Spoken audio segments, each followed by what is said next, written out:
사실 우리가 얘기하는 믿음이라고 하는 부분이 이 재산과 관련돼서 나타나는 현상이 우리가 부인할 수 없는 겁니다. 그래서 자연스럽게 결혼을 하느냐 안 하느냐의 문제는 교회의 재산과 연관이 되어 있고요. 자, 여러분, 우리 경제적인 이야기를 하고 있는데요. 이 경제라고 하는 것은 사실은 굉장히 민감하고 어려운 부분입니다. 사실 우리가 신앙생활을 하고 하나님의 일을 하는 데 있어서 현실적으로 먹고 사는 문제가 굉장히 중요한 과제이고 문제이죠. 사실 이런 문제는 굉장히 오랫동안 논란이 되어 왔습니다. 우리가 이제 기독교의 역사를 좀 살펴보면 이 천주교의 신부님들이나 수녀님들이 결혼을 안 하잖아요. 근데 원래부터 결혼을 안 했을까? 또 우리는 믿음이 좋기 때문에 결혼을 안 해라고 이렇게 생각을 하고 있죠. 물론 지금 결혼을 안 하시고 하나님을 섬기는 일에 충심을 다하고 있는 그분들의 모습은 존경받아 마땅하고 귀하고 값진 것입니다. 근데 또 한편으로 생각해 보면 언제부터 결혼을 하지 않게 됐을까? 질문을 던져볼 수밖에 없어요. 왜냐하면 결혼을 하느냐 안 하느냐라고 하는 문제는 그냥 단순히 어떤 종교의 전통으로 존중하기에 그동안 많은 논란을 가져왔다는 거죠. 예를 들어서 개신교의 목회자는 결혼을 합니다. 그런데 천주교의 신부는 결혼을 하지 않습니다. 그러니까 벌써 단적으로 두 개가 나뉘어져 있죠. 그리고 굉장히 유사한 성공회라든지 연합교회라든지 이런 데는 또 결혼을 하기도 해요. 우리 성경에 보면 베드로가 장모의 열병 때문에 기도를 했다든지 이런 일이 있단 말이죠. 열병이 중요한 것이 아니라 장모라고 하는 말이죠. 그럼 베드로가 결혼을 했다는 이야기가 되는 거죠. 또 한편으로는 사도 바울이 한 이야기가 있습니다.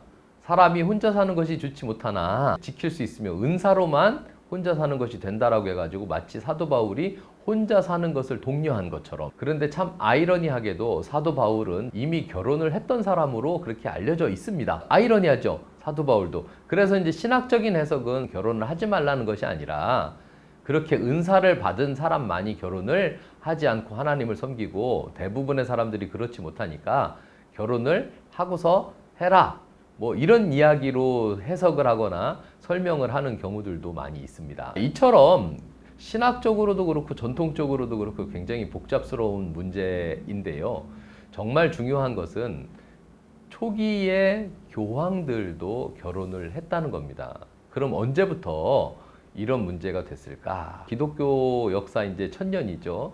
그때에 어떤 교황이 계셨습니다. 그때 어떤 문제가 발생을 했냐면 교회가 공인이 되고 나서 신부님들이 각 교회마다 이렇게 자기가 사역을 했을 거잖아요. 그런데 문제는 그 이후에 이 교회가 교회의 재산이 아니라 그 자손들이 재산권을 주장하고 나선 거예요. 이건 우리 아버지의 재산이다. 우리 아버지가 일군 거다.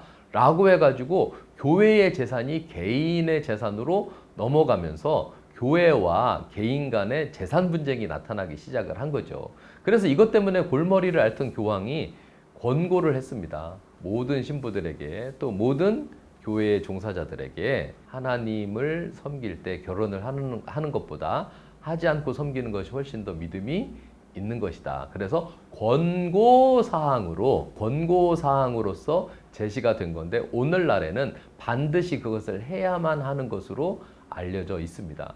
사실 우리가 얘기하는 믿음이라고 하는 부분이 이 재산과 관련돼서 나타나는 현상이 우리가 부인할 수 없는 겁니다. 그래서 자연스럽게 결혼을 하느냐 안 하느냐의 문제는 교회의 재산과 연관이 되어 있고요.